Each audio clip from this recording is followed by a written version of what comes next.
ஆசிய கோப்பை ஆடவர் ஹாக்கி போட்டியில் இந்திய அணி 4-1 என்ற கோல் கணக்கில் தென்கொரியாவை வீழ்த்தி சாம்பியன் பட்டத்தை தட்டிச் சென்றது.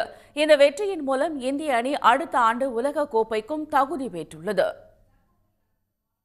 12வது ஆசிய கோப்பை ஹாக்கி தொடர் பீகார் மாநிலம் ராஜ்கீர் நகரில் நடைபெற்றது. மொத்தம் 8 அணிகள் பங்கேற்ற லீக் சுற்றில் வெற்றி பெற்ற புள்ளிகளின் அடிப்படையில் இந்தியா, தென்கொரியா, மலேசியா, சீனா ஆகிய நாடுகள் சூப்பர் 4 சுற்றுக்கு தகுதி பெற்றன. இதில் சூப்பர் 4 சுற்று போட்டியில் அபாரமாக செயல்பட்டு முதல் 2 இடங்களை பிடித்த இந்தியா, தென்கொரியா அணிகள் இறுதிப் போட்டிக்கு முன்னேறின.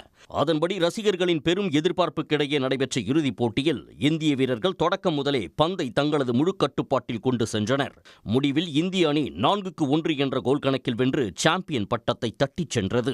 இந்திய அணி தரப்பில் தில்பிரீத் சிங் 2 கோல்களும், சுக்ஜித் சிங் மற்றும் அமித் ரோஹிதாஸ் தலா 1 கோலும் அடித்து வெற்றிக்கு வித்திட்டனர். தென்கொரியா தரப்பில் சன்டைன் 1 கோல் மட்டுமே அடித்தார்.